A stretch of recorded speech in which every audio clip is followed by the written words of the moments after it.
দু চারটা প্রশ্ন আছে, আমি জাস্ট সংক্ষিপ্ত করে উত্তর দেওয়ার চেষ্টা করছি।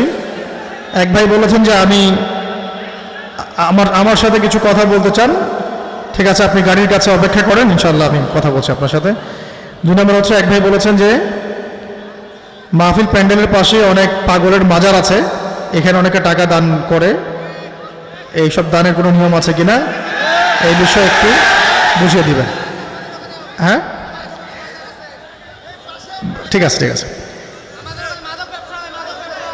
এক নম্বর কথা, কবর জিয়ারত করতে হয়। কবর জিয়ারতের বিষয়, কবর সেজদার বিষয় নয়। কথা ক্লিয়ার? কবর জিয়ারত করতে কে বলেছেন? আমাদের নবীজি বলেছেন সাল্লাল্লাহু আলাইহি ওয়াসাল্লাম। কেন বলেছেন তোমরা কবর জিয়ারত করো। কবর জিয়ারত করলে এটা তোমাদের আখিরাতের কথা স্মরণ করাবে। কবর কেন জিয়ারত করব? কবর জিয়ারত করলে আখিরাতের কথা স্মরণ হবে। এবং কবরবাসীর জন্য কেন দোয়া করব? কারণ তারা এখন দোয়ার জন্য মুহতাজ। আমরা দোয়া করলে তারা উপকৃত হবে, তাই আমরা দোয়া করব। আমরা ওখানে গিয়ে সেজদা করব না, সেখানে নজর মানত করব না, সেখানে টাকা পয়সা দান করব না। আমরা সেখানে যাব আমাদের পরকালের স্মরণের জন্য। এখন কার মাজার, এটা উদ্দেশ্য আলোচনার বিষয় না। পাগলের কথা বলেছেন, এটা হয়তো সম্বোধন ঠিক হয়নি, হতে পারে। আল্লাহর ওলি বুজুর্গ যারা, তাদের অনেকের মাজার হয়ে গেছে, যদিও তারা কেউ চান না এটা, কিন্তু হয়ে গেছে।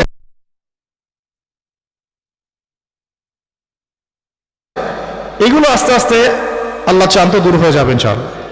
তখন মনের মধ্যে আল্লাহর নূর আসবে, কলবের মধ্যে আল্লাহর নূর আসবে। এই জিনিসটা খুব বেশি জরুরি। যদি আপনি দিনের জন্য কিছু করতে চান, তাহলে তাজকিয়াটা খুব বেশি জরুরি। তাজকিয়া না থাকলে আমাদের আত্মশুদ্ধি অর্জিত হবে না। আত্মশুদ্ধি অর্জিত না হলে ওই ইলম আমার কোনো উপকারে আসবে না। 2 3 নম্বর একটা মারাত্মক বিষয় হচ্ছে, আমরা অনেক স্টুডেন্টদেরকে দেখেছি যে তাদের পিতা মাতা, বা স্পেশালি পিতা আর কি, মা না, তারা হারাম রিজিকের সাথে সম্পৃক্ত ছিলেন। কিসের সাথে? এটা আমাদের অনেক পরিবারের মৌলিক একটা সমস্যা। সুদ থেকে মুক্ত আছে এমন পরিবার খুব কমই আছে।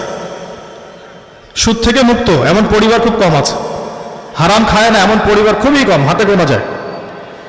তো আমরা দেখতাম বা দেখছি, এখনো দেখছি যে হারাম রিজিকে যারা সম্পৃক্ত তারা তো পথভ্রষ্ট হয়ই হয়। এমনকি দেখা যায় তাদের সন্তানরা পর্যন্ত মাদ্রাসায় পড়েও মানুষ হতে পারছে না। মাদ্রাসায় পড়েও সন্তান কোনো কোনো ক্ষেত্রে মানুষ হতে পারছে না পিতার হারাম রিজিকের কারণে। এটা তো একটা মাসালা যে আমি হারাম খাচ্ছি, নাউযুবিল্লাহ, সে তো পথভ্রষ্ট হচ্ছেই। সেই হারাম খেয়ে যদি আমার সন্তান বড় হয়, দেখা যায় ওই সন্তানকে মাদ্রাসায় দিলেও কোনো ফিডব্যাক আসতেছে না। পিতাদেরকে এটা খুব গৌর করে খেয়াল করা যে আমার রিজিকটা যেন হারাম না হয়। যদি রিজিকটা হারাম হয়ে যায়, পরিবারের মধ্য থেকে রহমত বরকত উঠে যাবে। আর আল্লাহর রহমত, আল্লাহর বরকত যদি পরিবার থেকে উঠে যায়, সেই পরিবারে এরকম মুফতি, মুহাদ্দিস, আল্লাহর ওলি পয়দা হয় না। এই বিষয়গুলো খেয়াল রাখা। এখানে তো আসলে আমরা গাল গল্প করতে আসি নাই, মৌলিক কিছু কথা আলোচনা করি যাতে উপকারে আসে। এগুলো আপনাদেরকে নসিহত করছি না, আমি আমাকেই নসিহত করছি।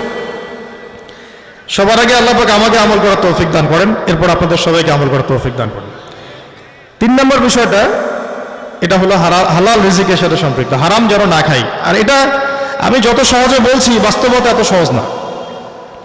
বাস্তবতা হচ্ছে যে বাংলাদেশের রুট লেভেল পর্যন্ত, গ্রামাঞ্চলেও সুদী এনজিওদের তৎপরতা অনেক বেশি। এবং আমি জানি আপনাদের এখানেও আছে। এমন হতে পারে যে এই মাহফিলে যত টাকা আয়োজন করা হচ্ছে, খরচ করা হচ্ছে, এর পিছনেও হারাম টাকা থাকতে পারে। এমন একটা সমস্যার মধ্যে আমরা পড়েছি আর কি। আবু জেহেলদের যুগে কাবা ঘর একবার সংস্কার করার প্রয়োজন হয়েছিল। এটা একটা ছোট্ট একটা গল্প, সিরাতের আলোকে বলছি আপনাদেরকে। আবু জেহেলের যুগ কোনটা সেটা তো জানেন, আইয়ামে জাহেলিয়া। তো আইয়ামে জাহেলিয়াতেও একবার কাবা ঘর সংস্কার করার প্রয়োজন হয়েছিল। তখন তারা একটা মাশওয়ারা করেছিল, বৈঠক, দারুন নাদওয়ায়। দারুন নাদওয়া মানে তাদের তৎকালীন পার্লামেন্ট, এখনকার অনেকটা জাতিসংঘের মতো আর। তুলনাটা এভাবে কেন করলাম, কারণ দুইটা থেকেই শয়তানি কার্যকলাপ সারা বিশ্বে ছড়ানো হয় আর কি। মুসলমানদের স্বার্থ রক্ষার কোনো কার্যকলাপ ছড়ানো হয় না। যা করানো হয় মুসলমানদের স্বার্থ কীভাবে নষ্ট করা যায় এই ফিকির করা হয়। দিকে পরে আসছি। তো এই দারুন নাদওয়াতে তারা মশওয়ারা করে সিদ্ধান্ত নিল যে কাবা ঘর আমরা সংস্কার করব, তবে কেউ হারাম টাকা দিবা না, সবাই হালাল টাকা দিবা। কি দিবা? ওই সময় কাফেররা পর্যন্ত কাবা ঘর সংস্কারের জন্য হারাম টাকা দিতে চায় নাই, হালাল টাকা দিতে চেয়েছে, যে এটা আল্লাহর ঘর, এখানে হারাম দিও না, ভুল করো, যার যার হালাল আছে সেটা নিয়ে আসো। তা হালাল আনতে আনতে আনতে আনতে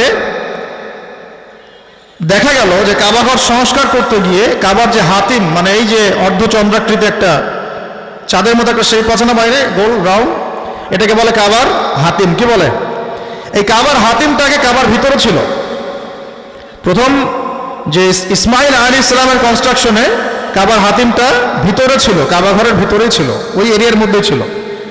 হালাল টাকার ঘাটতির কারণে কুরাইশরা হাতিমটাকে বাইরে রাখতে বাধ্য হয়েছে। ওই পর্যন্ত কনস্ট্রাকশনের কাজ যায় নাই। তারপরেও তারা হারাম টাকা ঢুকায় নাই আল্লাহর ঘর পুনর্নির্মাণের জন্য। কাফেরদেরও কত ইমান তাজা ছিল, তাই না? নাউযুবিল্লাহি মিন যালিক। ইমানের প্রশ্ন আসছে না, কাফেরদেরও নীতিটা ভালো ছিল, মানে প্রশংসা করা যায় দরকার আর কি। হারাম টাকা সেখানে তারা দেয় নাই।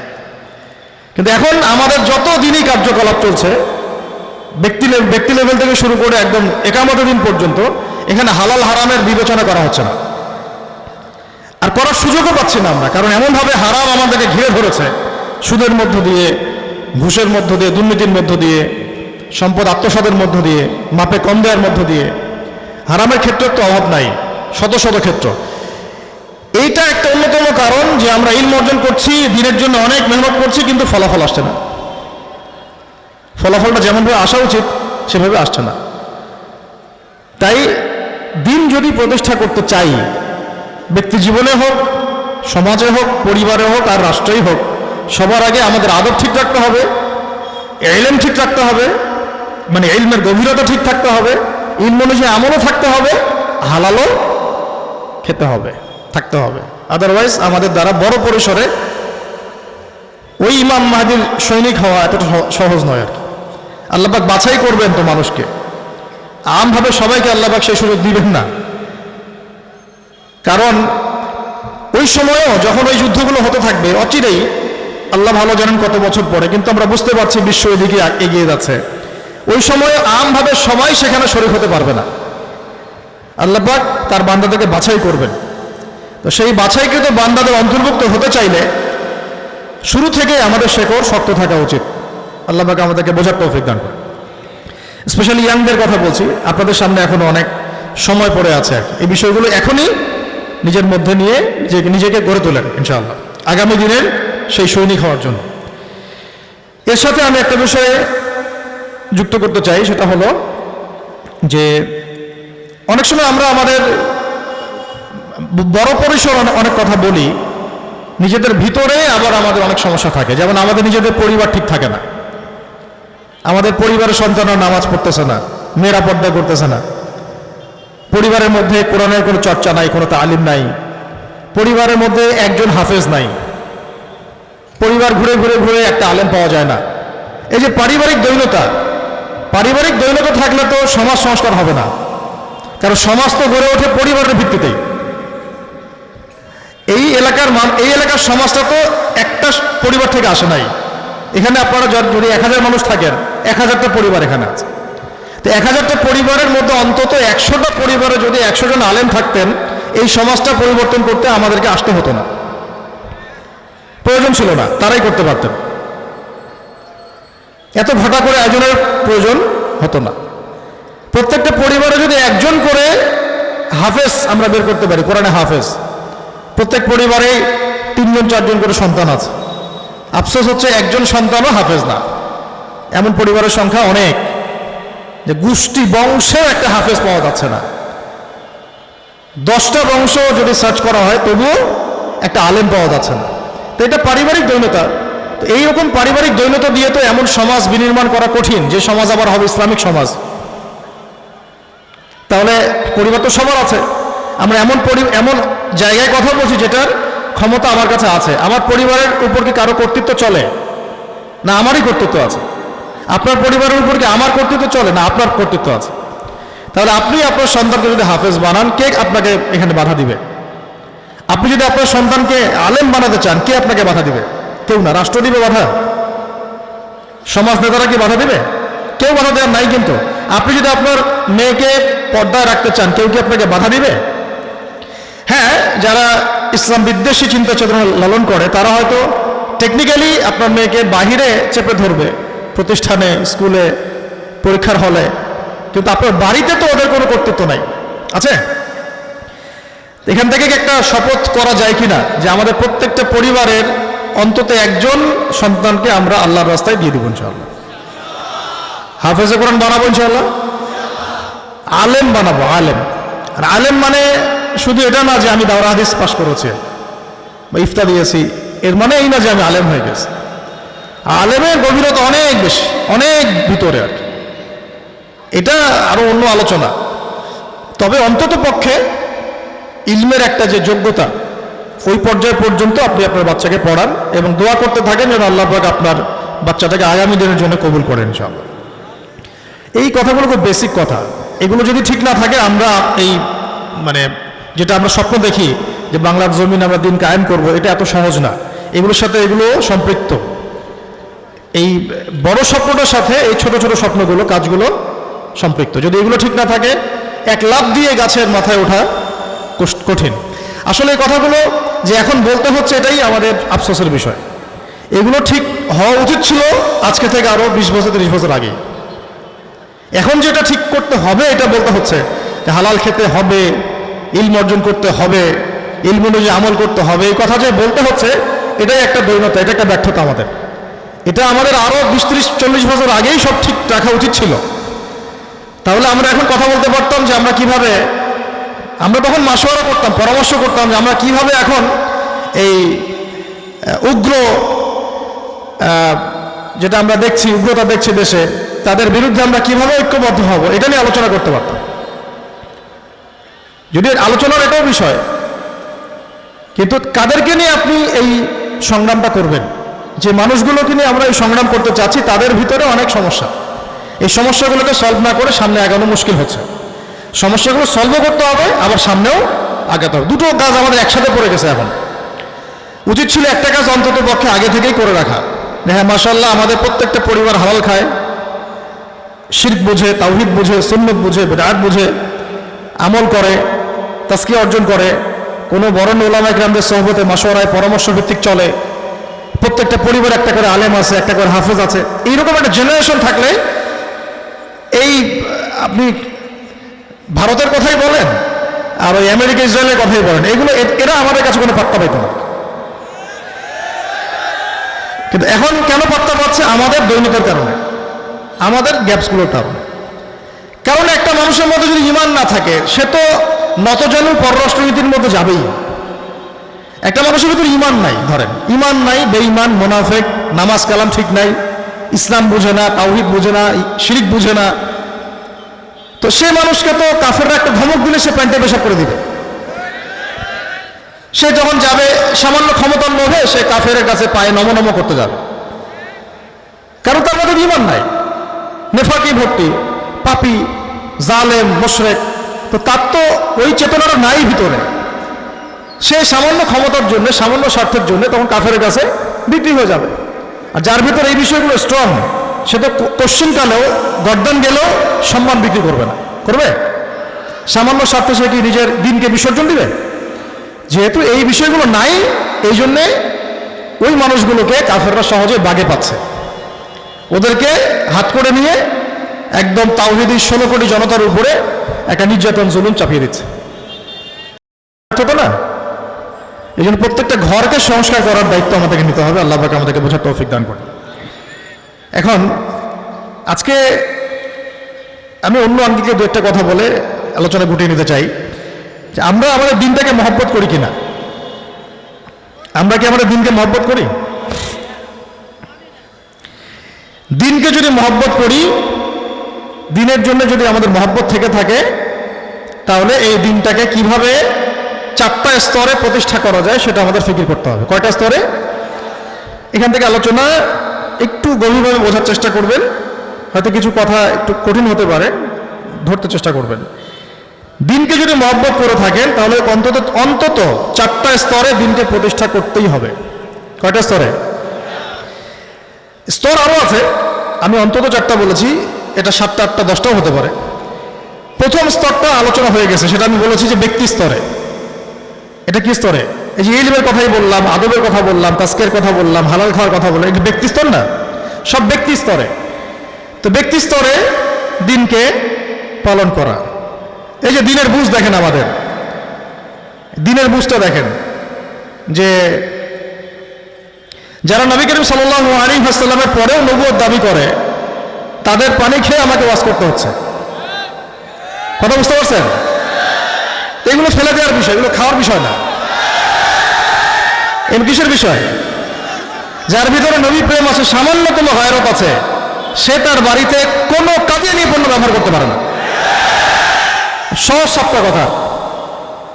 যার মধ্যে জাররা পরিমাণ নবী প্রেম আছে, যে ব্যক্তি নবী সাল্লাল্লাহু আলাইহি ওয়াসাল্লামকে এক জাররা মহব্বত করে, সে কোশ্চিনকালেও এমন কোনো প্রোডাক্ট ব্যবহার করতে পারে না যারা দাবি করে আল্লাহ নবীর পরেও নবী আসতে পারে। কেউ যদি আল্লাহ নবীকে গালি দেয়, তার শাস্তি হচ্ছে মৃত্যুদণ্ড। এটা তার শাস্তি, ইসলামের বিধান। তাকে আমরা ইসলামে বলি শাতেমে রাসূল। কি বলি? শাতেমে রাসূল। আল্লাহ নবী মক্কা বিজয়ের দিন আমভাবে সবাইকে মাফ করে দিয়েছিলেন, কিন্তু শাতেমে রাসূলদেরকে মাফ করেন নাই। কাব বিন আশরাফ ইবনে খাতাল, এরকম বহু শাতেমে রাসূল ছিল যাদেরকে নবী সাল্লাল্লাহু আলাইহি ওয়াসাল্লাম ফোর্স পাঠিয়ে তাদের দুর্গে গিয়ে হত্যা করে এসেছেন। বনু কুরাইজার ঘটনা পড়েন, বনু কাইনুকার ঘটনা পড়েন, বনু নাজিরের ঘটনা পড়েন। মক্কা বিজয়ের দিনে এক লোক কাবা ঘরের গেলাফ ধরে ঝুলেছিল মাফ পাওয়ার আশায়, ক্ষমা পাওয়ার আশায়। তার নাম ইবনে খাতাল। কি নাম? ওই ঝুলন্ত অবস্থায় তাকে হত্যা করা হয়েছে। কেন? সে ব্যক্তি নবী সাল্লাল্লাহু আলাইহি ওয়াসাল্লামকে গালি দিত। কি করত? কুচ্ছা রটনা করত। হায় রে উম্মত, এটা হলো গালি দেওয়ার শাস্তি।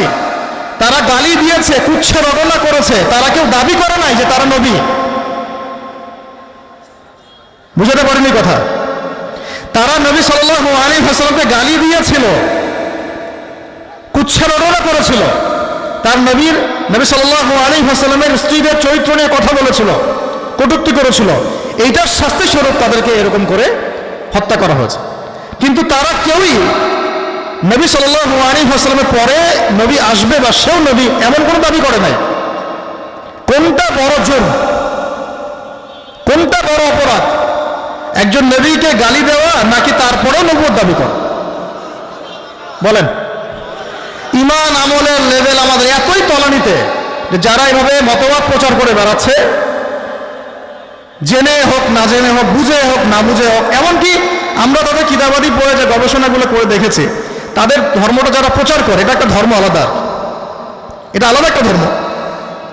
ধর্ম বলা ঠিক না আর কি, ওই আপনাকে বোঝানোর জন্য বললাম। তাদের প্রচারকরা পর্যন্ত জানে না যে আসলে তাদের ভিতরে কি গল্লি আছে। তারা মনে করে যে তারা মুসলমান, তারা মনে করে তারা মুসলমান, তারা মনে করে তারা উম্মতে মুহাম্মাদি অন্তর্ভুক্ত, তারা মনে করে তারাও হানাফি, ইত্যাদি ইত্যাদি। অথচ তাদের যে শেকড়, সে দাবি করছে সে নবী, সে ইমাম মাহদি, সেই ঈসা আলাইহিস সালাম। নাউযু বিল্লাহ।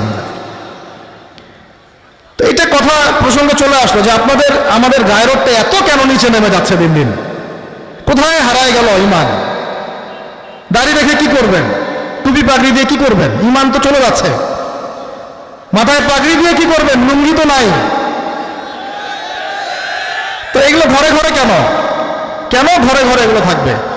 এখানে বাংলাদেশের মুভমেন্টটা হয়েছে কেমন যে তারা মতবাদ প্রচার করেছে ওদের মতো, আমরাও কলম ধরেছে আমাদের মতো। কিন্তু এই কাজটা ইলমি টক্কর হয়েছে। আমরা রাজবাড়িতে গিয়ে দেখেছি বিগত 100 বছর থেকে ওরা ওদের মতবাদ প্রচার করছে। 100 বছর থেকে। আপনাদের মাথা ঘুরে যাবে ওদের কার্যক্রমের গভীরতা দেখলে। ইসকনের চাইতেও তাদের কার্যক্রম বেশি শক্তিশালী। আমরা তো ইসলাম নিয়ে বক্তব্য দিচ্ছি এখন, ওদেরকে কিভাবে প্রতিহত করা যায় ইত্যাদি। ওদের চাইতেও মেহনত এদের বেশি, ফান্ডিং এদের বেশি, বৈশ্বিক চ্যানেল এদের বেশি, নেটওয়ার্ক এদের বেশি। সুন্দরবনের মতো গভীর জঙ্গলে ওদের মসজিদ আছে, খবর আছে আপনার? মানুষকে দলে ভিড়ার জন্য মাঝে মাঝে গরু জবাই করে খাওয়ায়। ওটা একটা অনুষ্ঠান, নাম দিয়েছে একটা অনুষ্ঠানের। ব্রাহ্মণবাড়িয়ায় প্রচুর কাদিয়ানি, উত্তরবঙ্গে পঞ্চগড়ে ওপেন সমাবেশ করে ফেললো সেদিন। পুলিশ প্রোটোকল দিয়েও তাদেরকে থামানো যাচ্ছে না, কোন জায়গায় চলে গেছে। প্রথমবার করতে পারে নাই, জনগণ বাধা দিয়েছে। পরের বছর 4000 পুলিশ শুধু ওদেরকে সাপোর্ট দিয়ে, 4000 পুলিশ। তো ওই 4000 পুলিশও তো লা ইলাহা ইল্লাল্লাহ মুহাম্মদ রাসূলুল্লাহ পড়েছে।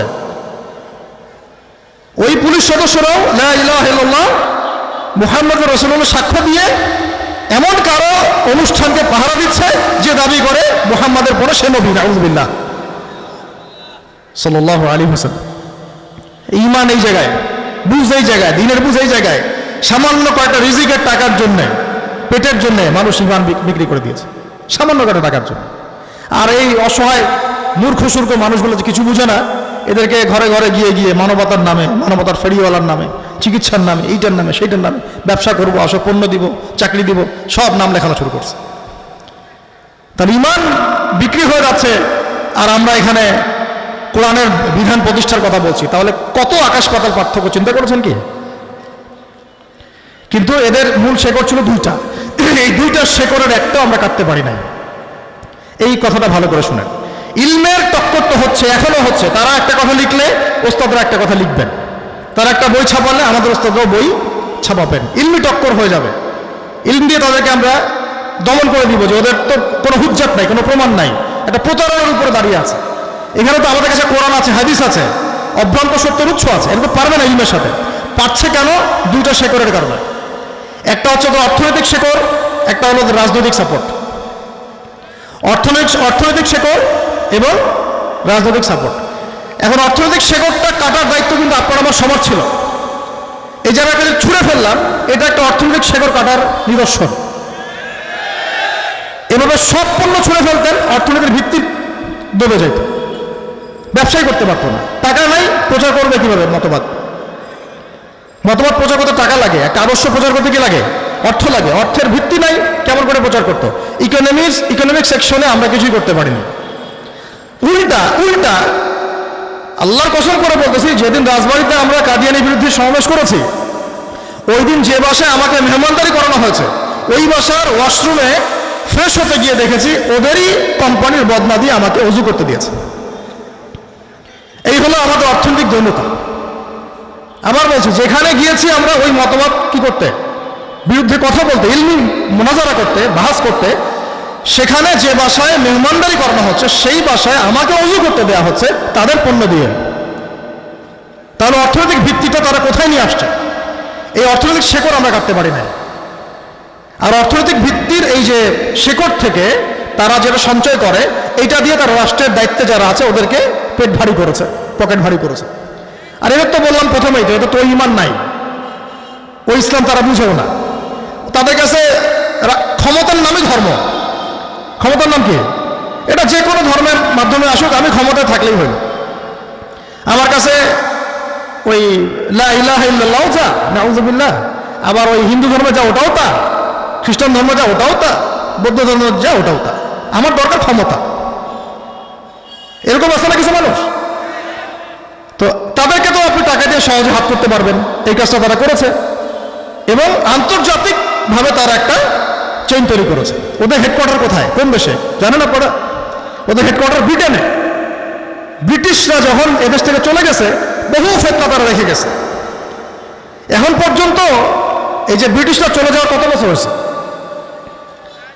পার হয়ে গেছে, এগুলো আর পার হয়ে গেছে না? 200 বছর। আপনি বলছেন 200 বছর না, আমি 200 বছর মনে করি না। আমি মনে করি ধরেন যদি 47 থেকে হিসাব করেন, তাও 70 বছর 80 বছর ধরেন, এইভাবে এই পার্টটা থেকে আর কি। আপনি যদি 48 থেকে হিসাব করেন, তাহলেও এরকম 60 70 80 বছরের বেশি না। মূল কথা হচ্ছে, তারা চলে যাওয়ার পরে ব্রিটিশদের একটা তন্ত্রমন্ত্র কি বাংলাদেশ থেকে বাদ হয়েছে? ওদের অর্থনীতি কি নিয়ে গেছে ওরা? ওদের রাজনৈতিক সিস্টেম কি নিয়ে গেছে? ওদের যে দর্শনগুলো কি নিয়ে গেছে না রেখে গেছে? এরকম বহু ফেতনা ওরা রেখে গেছে বাংলাদেশের মাটিতে, সাবকন্টিনেন্টে। তার মধ্যে এটাও একটা। ওদের হেডকোয়ার্টার সেই ব্রিটেনে। এগুলো পড়তে থাকলে, গবেষণা করলে আপনাদের মাথা ঘুরে যাবে জার্মানির মতো কান্ট্রিতে ওরা বড় করে সমাবেশ করেছে সারা বিশ্বের কাদিয়ানীদেরকে নিয়ে, মুসলমানদের কিছু খবরই নাই। এই যে বৈশ্বিক চেইন নেটওয়ার্ক, আমরা যারা ইসলাম প্রতিষ্ঠা করতে চাই আমাদেরও ওই ফিকির এখনো করার ফুরসত পাচ্ছি না যে আমাদের এখন বৈশ্বিকভাবে একটা শক্তিশালী নেটওয়ার্ক করা দরকার। কারণ বিশ্ব এখন একটা গ্রামের মতোই, এটাকে গ্লোবাল ভিলেজ বলি আমরা। প্রত্যেকটা দেশের সাথে যাদের শত্রুতা ওরা আবার এক পাশে চলে যায়, আবার যারা বন্ধু তারা আবার এক পাশে চলে আসে। আমরা কি আমাদের বন্ধু রাষ্ট্রদেরকে একসাথে আনতে পেরেছি কিনা? উল্টা আমরা এমন মানুষদেরকে বন্ধু, এমন রাষ্ট্রদেরকে বন্ধু মনে করি যারা ভিতরে ভিতরে আমার কলিজা ছিঁড়ে খাওয়ার পরিকল্পনা করেছে। যা দেখছেন এখন বাংলাদেশে, এটা হচ্ছে সাপের লেজ। এগুলো কি সাপের? এই সাপের মাথা দিল্লিতে আছে। কোথায়? এখন যা দেখছেন এগুলো লেজ, এর মাথা কোথায় আছে?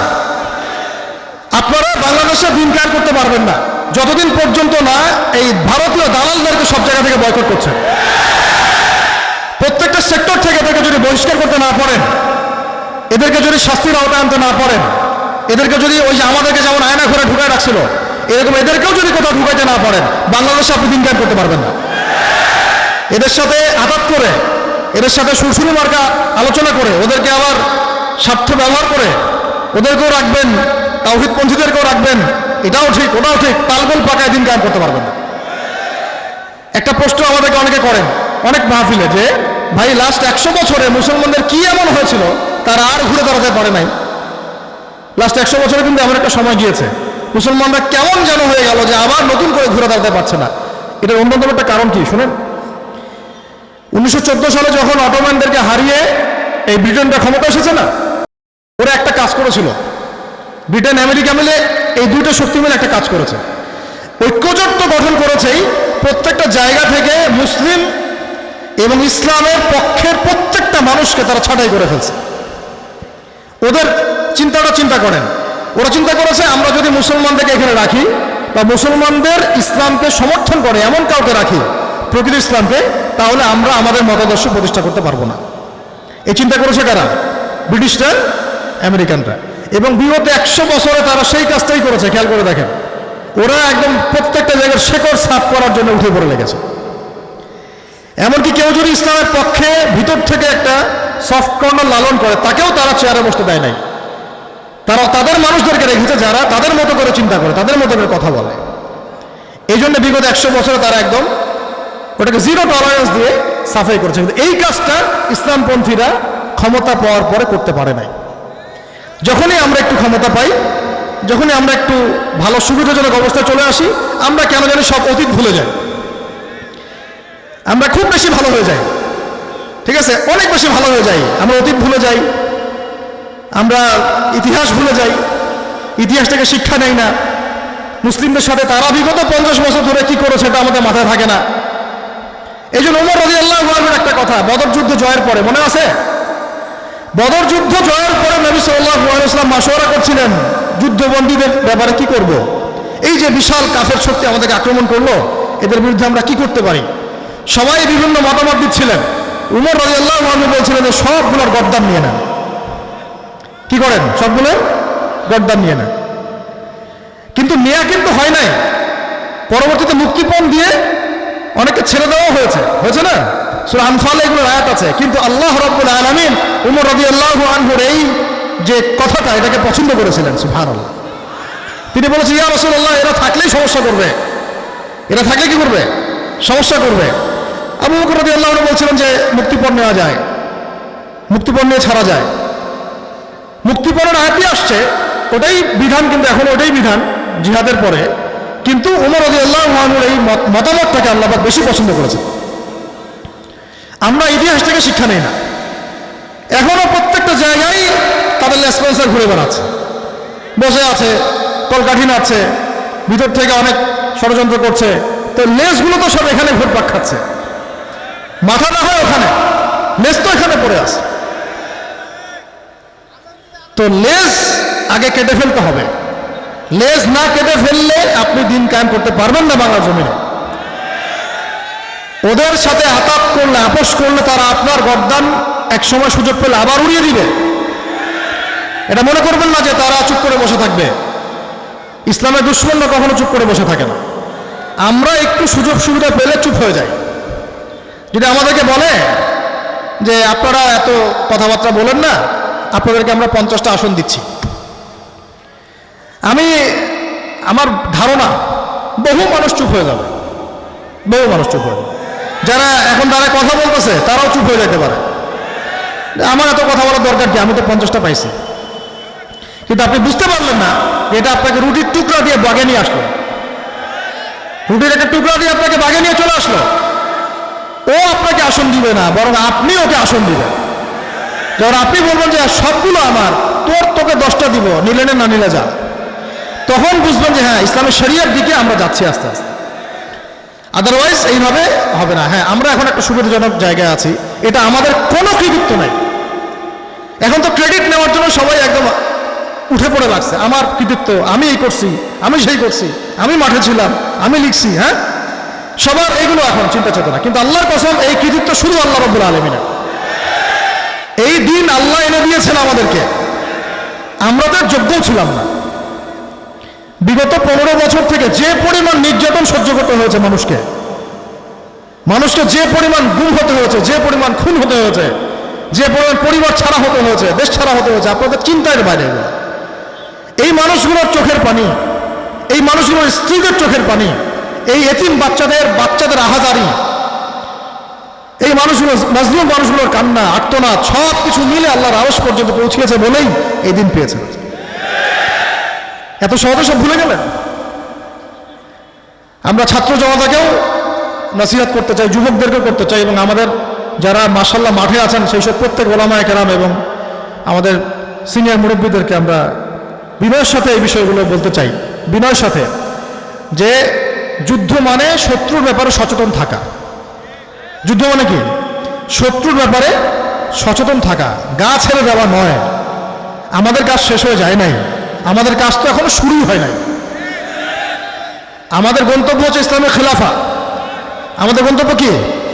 ইসলামের খেলাফা, ইসলামের শরিয়া প্রতিষ্ঠা করা, এবং যেই শরিয়া প্রতিষ্ঠিত হলে তবেই মানবতা মুক্তি পাবে, অন্যথায় পাবে না। আমাদের এটা হচ্ছে মূল লক্ষ্য, মূল গন্তব্য। এখন এটা একদিনে সম্ভব না। সম্ভব? কারণ বাংলাদেশের মানুষ এখনো ইসলামী শাসন, ইসলামী শরিয়া এই বিষয়গুলো অতটা অনেকে বুঝেও না। কারণ নামাজ পড়ে, দেখেন, আপনি যদি বলেন যে সালাত শব্দ কারা কারা চিনেন, হাত সবাই তুলবে।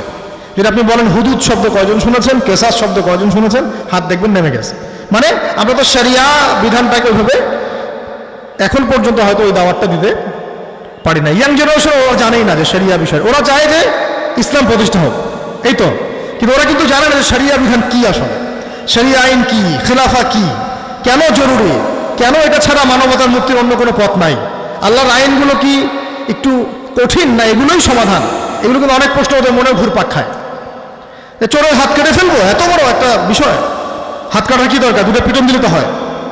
অনেকের মধ্যে এইরকম চিন্তা কিন্তু ঘুরে, ব্যভিচার করলে এইভাবে রজম করতে হয়, ইসলাম তো একটু কঠিন মনে হচ্ছে অনেকের। আর এরা তো বিগত 20-30 বছর পড়াশোনা করেছে বিভিন্ন সেকুলার প্রতিষ্ঠানে।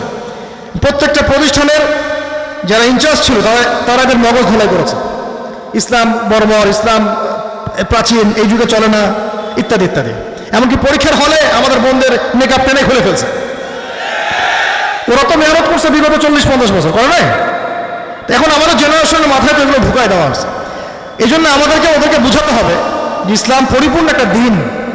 দিন মানে শুধুমাত্র নামাজ রোজা হজ জাকাত নয়, দিন মানে জীবনের প্রত্যেকটা বিষয় দিন। আমার অর্থনীতি, রাজনীতি সব হতে হবে ইসলামের আলোকে। এই জায়গাতেও আমরা সবাই একমত। এটা ওদেরকে বুঝাতে হবে, ছাত্র জনতাকে, আমাদের তরুণ ভাইদেরকে। এই দায়িত্বটা কিন্তু আমাদের। তারপরে এটার উপকারিতা কি, কেন এটা জরুরি, কেন শরিয়া বিধান না থাকলে মানবতা হুমকির মধ্যে থাকবে, এগুলোর উপকারিতা কি, না থাকলে কি হতে পারে, এগুলোর আন্ডারে কিভাবে অমুসলিমরাও স্বাধীন, এই বিষয়গুলো অনেকের কাছে এখনো স্পষ্ট বা ক্লিয়ার না, অনেকের কাছেই না। এই জন্য এটার দাওয়াতটাও বেশি করে বাড়াতে হবে। শুধুমাত্র গদবাধা কিছু কথা, যে নামাজ পড়েন, নামাজ পড়েন, নামাজ পড়েন, এটা এইটুকুর মধ্যে দাওয়াত সীমাবদ্ধ না রাখা, বরং দিন পরিপূর্ণ এবং প্রত্যেকটা ডিপার্টমেন্ট ধরে ধরে ওদেরকে বোঝানো, আমাদের তরুণ ভাইদেরকে বোঝানো, স্কুলের ভাইদেরকে বোঝানো, কলেজের ভাইদেরকে বোঝানো, ইয়াংদেরকে বোঝানো, মেয়েদেরকে বোঝানো, প্রত্যেক ঘরে ঘরে একজন করে ইসলামের দুর্গ গড়ে তুলতে হবে ইনশাআল্লাহ। প্রত্যেকটা ঘর হবে একটা করে ইসলামের দুর্গ ইনশাআল্লাহ। এর পাশাপাশি আমাদের শত্রুদের ব্যাপারে আমাদেরকে সতর্ক থাকা, সাবধান থাকা, গা ছেড়ে না দেওয়া, হেলায় খেলায় সময় নষ্ট না করা, গন্তব্যের দিকে এগিয়ে যাওয়া খুবই হিকমার সাথে, প্রজ্ঞার সাথে।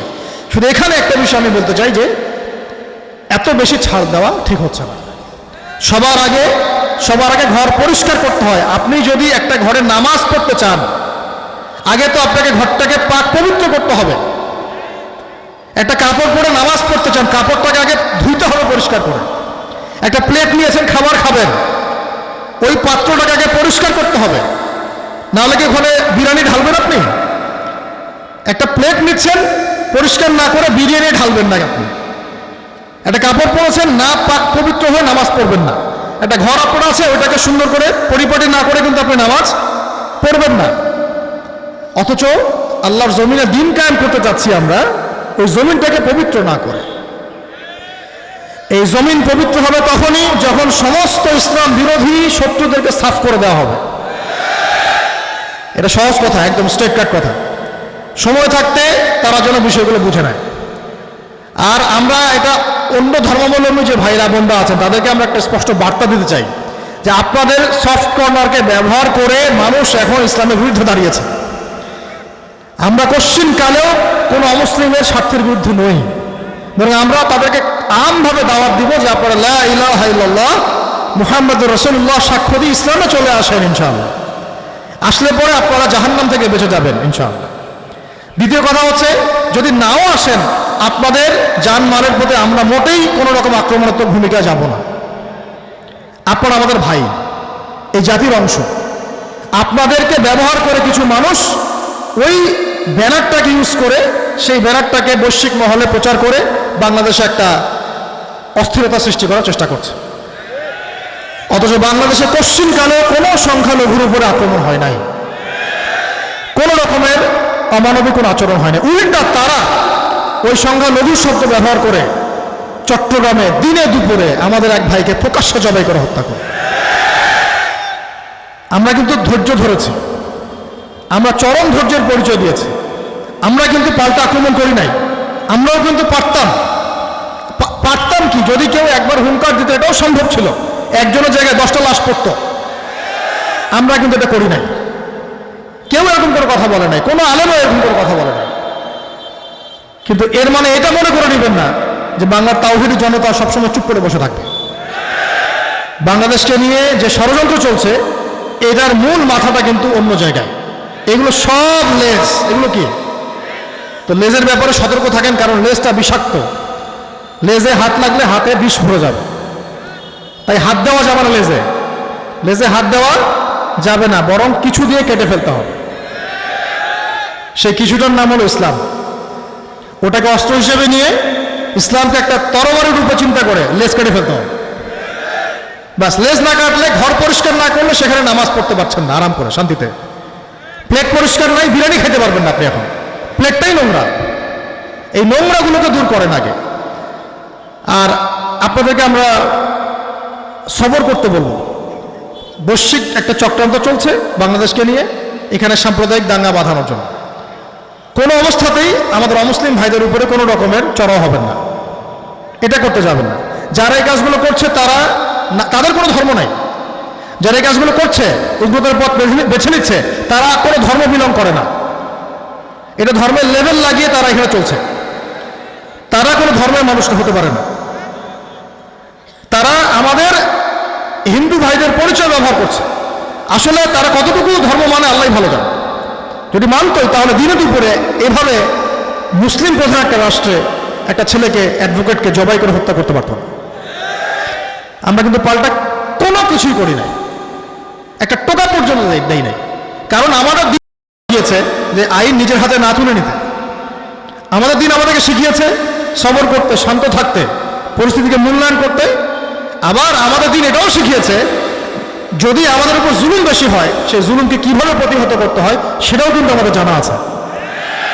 অতএব এখানে আমরা উগ্রতার পথে যাব না, ধৈর্য ধরবো, কারণ এখানে বৈশ্বিকভাবে একটা ষড়যন্ত্র চলছে। আমাদেরকে সাপের লেজ কাটতে হবে। আর এগুলো যেগুলো হচ্ছে, এগুলো বিচ্ছিন্ন কিছু ঘটনা ঘটতে থাকবে এখন বাংলাদেশে। এই জন্য আপনাদের প্রতি আমাদের উদাত্ত একটা আহ্বান থাকবে, নিজেদের শেকড় শক্ত করেন। আমি ব্যক্তিকেন্দ্রিক কথা আগে শুরু করেছিলাম না, ব্যক্তিকেন্দ্রিক যত আমল আছে ইসলামী আজকে থেকে শুরু করে দেন ইনশাআল্লাহ। এগুলো আগে আলোচনা শেষ হয়ে যাওয়ার কথা ছিল, এখনো আপনাকে কেন বলতে হবে ভাই কোরআন তেলাওয়াত করেন, ভাই কোরআন হিফজ করেন, ভাই কোরআন অর্থ বুঝেন, ভাই হাদিস পড়েন, ভাই তালিম পড়েন? এগুলো তো অনেক আগের কথা, এগুলো তো বিগত 15 বছর থেকে বলে আসতেছি আমরা। এগুলো হয়ে যাওয়া উচিত ছিল এতদিন পর্যন্ত। ভাই দাড়ি রাখেন, ভাই টাকনুর উপরে কাপড় উঠান, এগুলো এখন বলতে হবে কেন? এখন তো যুদ্ধের মাঠ সামনে, আমাদের সামনে অপেক্ষা করছে এখন যুদ্ধের মাঠ। এটা সামাজিক যুদ্ধ হবে, আদর্শিক যুদ্ধ হবে, অর্থনৈতিক যুদ্ধ হবে, রাজনৈতিক যুদ্ধ হচ্ছে এবং আস্তে আস্তে একটা বৈশ্বিক রূপ ধারণ করবে। খোরাসান বিজয় হয়ে গেছে আলহামদুলিল্লাহ, আস্তে আস্তে শামের দিকে বিজয় যাচ্ছে আলহামদুলিল্লাহ। এই বিজয় কাফেলা যাবে বাইতুল মুকাদ্দাস ইনশাআল্লাহ। আর আমাদের কন্টিনেন্টে কাদের সাথে আমাদের কনফ্লিক্টটা হবে এটা কিন্তু স্পষ্ট হয়ে গেছে। এটা আল্লাহ পাকের অনেক বড় শুকরিয়া, অনেক বড় রহমত যে দেখেন ইসলামের পক্ষে কারা বিপক্ষে কারা বাংলাদেশের গাছপালা পর্যন্ত এখন জানে। বাংলাদেশে একটা যে বাচ্চা আজকে জন্ম নিয়েছে, আজকে যে বাচ্চা জন্ম নিয়ে কাঁদছে বিছানায়, সেও মনে হয় জানে ইসলামের পক্ষে কারা বিপক্ষে কারা। আল্লাহ পাক এমন একটা মহল তৈরি করে দিয়েছেন আলহামদুলিল্লাহ, সবার কাছে কিন্তু স্পষ্ট। দেখেন সামান্য ক্ষমতার জন্য কি না করছে আজকে বাংলাদেশের হাই কমিশনের প্রতি আক্রমণ হয়েছে আজকে, এটা কিন্তু রাষ্ট্রদ্রোহী একটা কাজ। আজকে বাংলাদেশের পতাকার উপরে পা দেওয়া হয়েছে, এটা তো আমাদের দেশের উপর চরম অবমাননা। কাদের স্বার্থে এগুলো করা হচ্ছে, কারা দেশকে এভাবে অন্য হাতে তুলে দিয়েছে, এটা স্পষ্ট না এখন? অতএব সামনে যেন এই ভুলগুলো না হয় এবং এই ইসলাম বিরোধী অপশক্তি যেন কোনো সুযোগ না পায়, এই জন্য ওলামায়ে কেরাম, মুরব্বী কেরাম এবং আম জনতা, তরুণ প্রজন্ম, ছাত্র জনতা সবাইকে এক কাতে রাখতে হবে। নেতৃত্বের লোভে কেউ থাকবো না, আমাকে নেতা বানাতে হবে, ভাইকে বানাতে হবে, কোনো প্রয়োজন নাই। পদের এটা কোনো বিষয় না, বিষয়টা হচ্ছে গাজওয়ার। বিষয়টা কিসের? সংগ্রামের। এখানে পদ কোনো ফ্যাক্ট না। আমাকে ডাকলে পরে আমি যাব এমন না, আমি ইমানের তাগাদায় চলে যাবো ইনশাআল্লাহ। তবে আবেগের বশে কোনো কাজ করতে যাব না, বুঝে শুনে মুরব্বীদের সাথে পরামর্শ করে একদম সাংগঠনিকভাবে গঠনমূলকভাবে পদক্ষেপ নিতে হবে ইনশাআল্লাহ। আগামীর দিন বাংলাদেশের এই আগামীর বাংলাদেশ, এক কথা আগামীর বাংলাদেশ ইনশাআল্লাহ আযজা ওয়া জাল উলামায়ে কেরামদের হাতে আসতে যাচ্ছে ইনশাআল্লাহ। যারা বিগত 40-50 বছর থেকে বাংলাদেশ ইসলামী রাজনীতি করেছেন দেখবেন তারা এখানে অনেক বড় সুবিধা পাবেন ইনশাআল্লাহ। তো ওই সময় নিজেদেরকে গায়ব বিলীন করে দেওয়া যাবে না, ওই যে একটা টুকরা দিলে বাস আমি খুশি এরকম চিন্তা চেতনায় যাওয়া যাবে না। পুরো দেশে আপনার পক্ষে আছে, এখন দেশের 16 কোটি মানুষ এখন ইসলামের পক্ষেই আছে। অতএব যদি কেউ ওখানে গিয়ে ইসলামের সাথে গাদ্দারি করতে চায় এবার নতুন করে, এরাও কিন্তু টিকতে পারবে না। কান খুলে শুনে রাখেন এটা।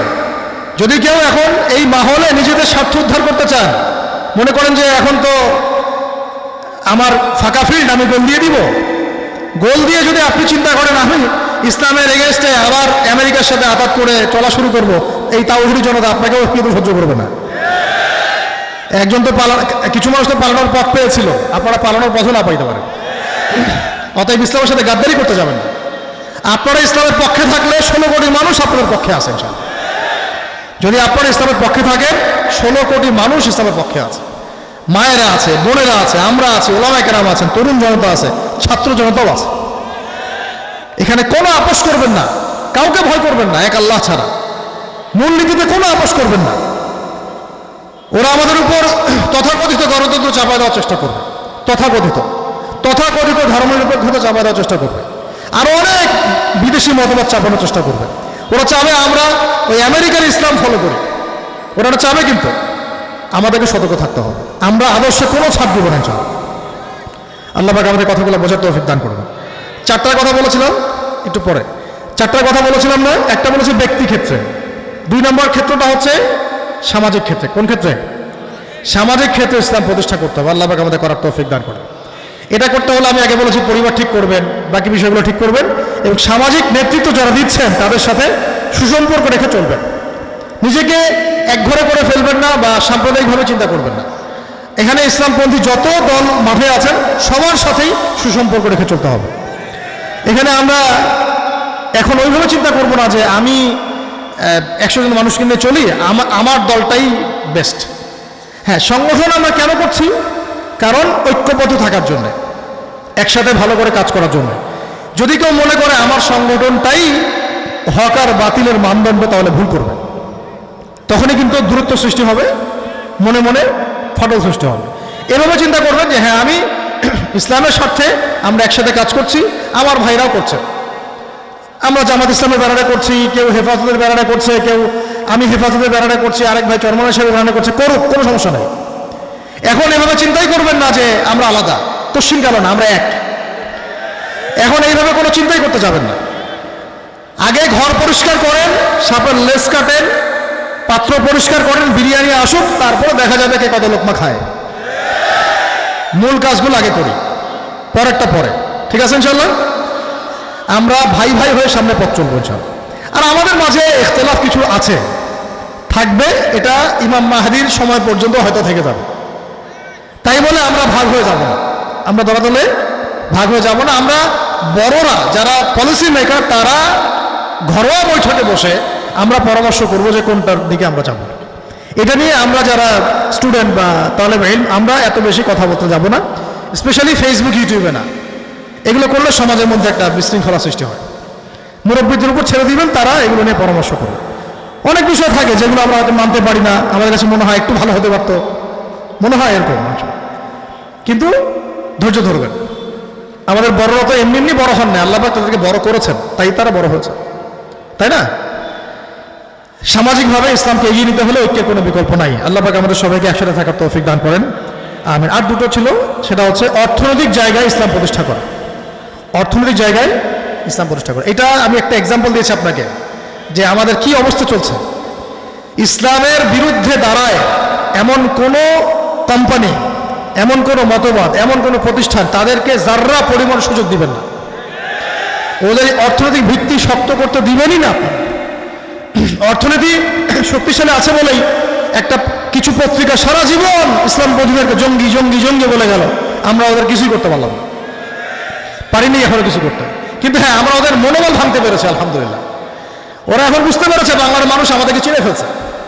এখন পলিসি তারা পরিবর্তন করবে, শব্দ তারা পরিবর্তন করবে, নিউজের ধরন পরিবর্তন করবে, এগুলো তারা করবে। কিন্তু ওরা বুঝতে পেরেছে বাংলার মানুষ আমাদেরকে চিনে ফেলেছে। কিন্তু আমরা কিন্তু ওদের ওই লেস কাটতে পারি নাই। কেন পারি নাই? অর্থনৈতিক ভিত্তি কিন্তু ওদের শক্ত, ইকোনমিক ভিত্তি কি শক্ত। এই জায়গাটা আমাদের ভিত্তিগুলো শক্ত না করতে পারলে আমরা আগাতে পারবো না। এই সেকশনে যারা কাজ করছেন তাদের কাজকে মানে অভিনন্দন জানিয়ে এগিয়ে নেবেন। কাজে ভুল আছে, ওয়ার্ল্ড ইকোনমির আন্ডারে আসলে সুদ ছাড়া বের হওয়াটা খুব কঠিন। যারা IMF এর আন্ডারে থাকে, ওয়ার্ল্ড ব্যাংকের আন্ডারে থাকে, বা ওয়ার্ল্ড ট্রেডের সাথে, ফাইন্যান্সের সাথে জড়িত থাকে, রিবা থেকে বের হয়ে যাওয়াটা এতটা সহজও না। কিন্তু যারা চেষ্টা করছে তাদেরকে আমরা কি করব? উৎসাহিত করবো ইনশাআল্লাহ। আল্লাহ পাক যেন আমাদেরকে হালাল অর্থনীতি প্রতিষ্ঠা করার তৌফিক দান করেন। ইসলামিক এনজিও গড়ে তোলেন, বিপুল ইসলামিক এনজিওগুলো গড়ে তোলেন, ইসলামিক সমাজ কল্যাণমূলক সংস্থা গড়ে তোলেন। ঠিক আছে, নন প্রফিটেবল অনেক অ্যাসোসিয়েশন আছে ইসলামিক, এগুলো গড়ে তুলতে পারেন। ব্যবসা ভিত্তিক অর্থনীতির দিকে ফোকাস করি আমরা। আল্লাহ কৃষি দিয়েছেন আমাদেরকে, ওই দিকে ফোকাস করি। বিশ্ব বাণিজ্যের দিকে ফোকাস করি। যারা আমাদের মিত্র রাষ্ট্র, যারা ইসলামকে মহব্বত করে, ওই সব রাষ্ট্রের সাথে আমরা ডিপ্লোমেসি অবলম্বন করে আমাদের স্বার্থ রক্ষা করে ব্যবসা করবো ইনশাআল্লাহ। এখন ইলিশ দিয়ে দেওয়ার যুগ শেষ, এখন খালি দিয়ে দেওয়ার যুগ শেষ। পাট দিব, ইলিশ দিব, গম দিব, চাল দিব, আর বিনিময়ে তুমি আমাকে ফেলানের লাশ দিবা, ওই দিন শেষ, ওই দিন শেষ। আল্লাহর কসম, বাংলাদেশের মাটি এতটাই উর্বর, সুজলা সুফলা, আমরা যদি কাউকে কিছু নাও দেই আর কেউ যদি আমাদেরকে কিছু নাও দেয়, তবু আমরা খেয়ে পড়ে বসতে পারবো ইনশাআল্লাহ। বিশেষ করেন এটা কি নাই যেটা আমার দেশে ফলে না? আমাকে বলেন, মানুষের জীবন ধারণের জন্য কি নাই যেটা আমার দেশে উৎপন্ন করা সম্ভব না? অন্ন, বস্ত্র, বাসস্থান, শিক্ষা, চিকিৎসা, কোনটা আমরা উৎপন্ন করতে পারবো না বা প্রডিউস করতে পারবো না বাংলাদেশে? পারবো না? অবশ্যই পারবো। শুধু তাই না, আল্লাহ পাক ওয়াদা করেছেন, সূরা আরাফে এটা আছে। আজকে আমি অতগুলো আয়াত কোটেশন নিয়ে আসছি, এগুলো বলার সময় পাচ্ছি না। সূরা আরাফে একটা আয়াত আছে যে যদি কোনো সম্প্রদায় আল্লাহর প্রতি ঈমান নিয়ে আসে, প্রকৃত ঈমান নিয়ে আসে, আল্লাহ রাব্বুল আলামিন আসমান জমিনের দরজা খুলে দিবেন বরকতের। সুবহানাল্লাহ। আপনারা কি আফগানিস্তানের দিকে তাকাচ্ছেন একটু? কখনো ভেবেছেন যে ওখানে আফিমের জায়গায় ডালিম চাষ হবে? ভেবেছিলেন? ওখানে এই প্লাটিনামের চেয়েও মূল্যবান ধাতু বের হবে? ভেবেছিলেন কখনো? কে দেয় এগুলা? কোত্থেকে আসে এগুলা? সুবহানাল্লাহ। এটা আল্লাহ পাকের ওয়াদা। যদি আমরা প্রকৃত ইমানদার হতে পারি, দেখবেন আমার দেশের গ্যাস বের হয়ে গেছে, তেল বের হয়ে গেছে, এখান থেকে সামুদ্রিক সম্পদ বের হয়ে গেছে। এটা বৈশ্বিক একটা চোখ আছে আমাদের দেশের দিকে, তারা জানে আমাদের দেশের কোথায় কি আছে, ওটাকে লুফে নেওয়ার চেষ্টাও তারা করবে। এটাকে আমাদের সতর্কতার সাথে মোকাবেলা করতে হবে। আল্লাহ পাক আমাদেরকে অর্থনৈতিক ভিত্তি শক্ত করার তৌফিক দান করেন। আরও অনেক কথা আছে ইকোনমি নিয়ে, এটা আলাদা সেশন দরকার, এভাবে কথা বলা যাচ্ছে না। যে তিনটা বুঝতে পেরেছেন তো ভাই? ব্যক্তি জীবনে দিন প্রতিষ্ঠা 1, 2 সামাজিক জীবনে দিন প্রতিষ্ঠা, 3 হচ্ছে অর্থনৈতিক জীবনে দিন প্রতিষ্ঠা। এগুলো না হলে 4 নম্বরটা আবার হয় না। 4 নম্বরটা হচ্ছে রাজনৈতিক অঙ্গনে দিন প্রতিষ্ঠা। কোন অঙ্গনে? কিছু মানুষ বলে যে ধর্মের সাথে রাজনীতির কি সম্পর্ক আছে না? এই যে একটা মতবাদ ছড়িয়ে দেওয়া হয়েছে, এটা হচ্ছে লা ইলাহা ইল্লাল্লাহ এই কালিমাকে অস্বীকার করার নাম।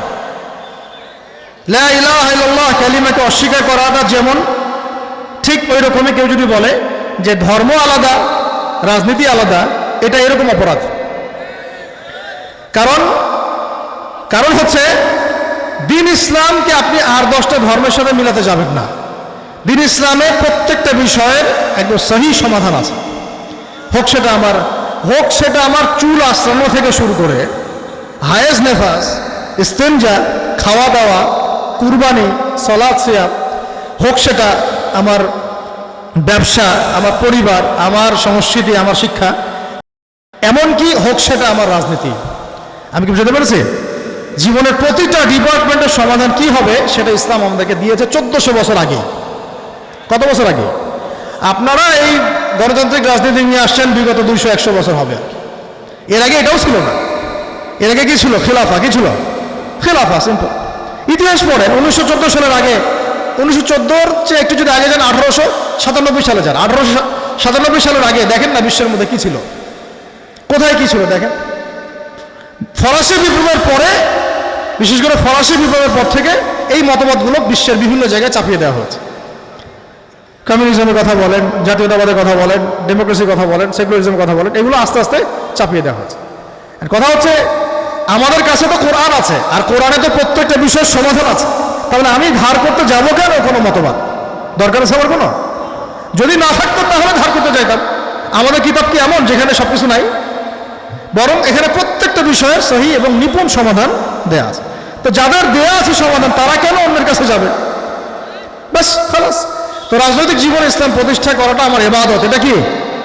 এই কনসেপ্ট যেন ক্লিয়ার থাকে। ইসলামী রাজনীতি করলে ইসলামী রাজনীতি করতে হবে। রাজনীতি যদি করতে হয় তাহলে কি করতে হবে? ইসলামী রাজনীতি করতে হবে। ইসলামী রাজনীতি ছাড়া আপনি শুধু রাজনীতি করলে সেটা আপনার দুনিয়াবি একটা কাজ বলে গণ্য হবে, কোনো নেকি হবে না। কিন্তু যদি আপনি ইসলামী রাজনীতি করেন, মানে দিন প্রতিষ্ঠার জন্য রাজনীতি করেন, এই রাজনীতি নেকি পাবেন আপনি ইনশাআল্লাহ। তাহলে আমি কেন সুযোগ হাতছাড়া করব? যদি আমাকে রাজনীতি করতেই হয়, তাহলে ইসলামিক রাজনীতি করে দিনকে কিভাবে আল্লাহর জমিনে কায়েম করা যায় সেই দিকে আমি হাঁটব ইনশাআল্লাহ। এটা আমাদের তরুণদেরকে বোঝাতে হবে, আমাদের বড়দেরকেও এটাকে আবার স্মরণ করিয়ে দেওয়া, এবং এখানে কোনো পশ্চিমা তন্ত্রমন্ত্রের সাথে আপোষ না করা, কোনো রকম পশ্চিমা তন্ত্রমন্ত্রের সাথে কি না করা, আপোষ না করা। আর বাধ্য হয়ে কখনো কখনো আমাদেরকে হয়তো কিছু পদ্ধতির মধ্যে যেতে হচ্ছে, এটাকে হুট করে সরিয়ে দেওয়া সম্ভব হচ্ছে না। কিন্তু তার মানে এই না যে এটাই ইসলামের একেবারে চূড়ান্ত বুনিয়াদী পদ্ধতি, এমন না। কিন্তু মনে রাখবেন, শেষ কথা আমি শেষ করে দিচ্ছি, আর লম্বা করবো না। মনে রাখবেন, দিন কায়েম করাটা হচ্ছে একটা ইবাদত। এটা কি? এই কথাগুলো একটু বুঝেন। দিন কায়েম করাটা কি? একটা ইবাদত। আর ইবাদত কবুল হয় না যদি সেটা রাসূলের তরিকায় না হয়। ঠিক আছে, খালাস। রাসূল কিভাবে দিন কায়েম করেছেন জানতে হলে আমাকে তার সিরাত পড়তে হবে। কি পড়তে হবে? রাসূলের সিরাত বা জীবনী পড়তে হবে। এটা পড়লে আপনি দেখবেন দিন কায়েম হয়েছে দুইটা পিলারের উপর দাঁড়িয়ে। কয়টা? দুইটা পিলারের উপর দাঁড়িয়ে দিন আল্লাহর জমিনে প্রতিষ্ঠা হয়েছে। এক, দাওয়াতের মাধ্যমে, দাওয়াত এবং তাবলীগের মাধ্যমে। দুই, আল্লাহর রাস্তায় জিহাদের মাধ্যমে। এই দুইটা যখন একত্রিত হবে ইনশাআল্লাহ আল্লাহর পথে দিন কায়েম হয়ে যাবে। আল্লাহ রাব্বুল আলামিন আমাদের সবাইকে আজকের কথাগুলো বোঝার ও আমল করার তৌফিক দান করেন। আল্লাহ পাক আমাদের এই দিন ইসলামটাকে আগে গুরুত্ব দেওয়ার তৌফিক দান করেন, ঈমান শক্ত করার তৌফিক দান করেন, ইলম অর্জনের তৌফিক দান করেন, আমল বাড়ানোর তৌফিক দান করেন। আল্লাহ পাক আমাদেরকে সবাইকে হালাল খাওয়ার তৌফিক দান করেন, ইসলাম বিরোধী শত্রুদেরকে চেনার তৌফিক দান করেন। আল্লাহ পাক আমাদের প্রত্যেকটা পরিবারকে কবুল করেন। প্রত্যেক পরিবার থেকে আল্লাহ পাক একজন মুজাহিদ বের করে নিয়ে আসেন। প্রত্যেক পরিবার থেকে আল্লাহ পাক একজন আলেম বের করে নিয়ে আসেন। প্রত্যেকটা পরিবারে একজন করে হাফেজ তৈরি হন। আল্লাহ পাক আমাদের সবাইকে সৎ কাজে আদেশ করার তৌফিক দান করেন, অসৎ কাজে নিষেধ করার তৌফিক দান করেন। আমাদের জাতিগত ঐক্য সংহতি দান করেন, ইসলামপন্থীদের ঐক্য দান করেন এবং আগামীর বাংলাদেশ আমাদেরকে বিনির্মাণ করার তৌফিক দান করেন এবং সাপের লেজ কেটে ফেলার তৌফিক দান করেন। আজকে লেজ কাটবো ইনশাআল্লাহ, কালকে মাথাও কাটবো ইনশাআল্লাহ। আল্লাহ পাক আমাদের কবুল করেন, আমিন।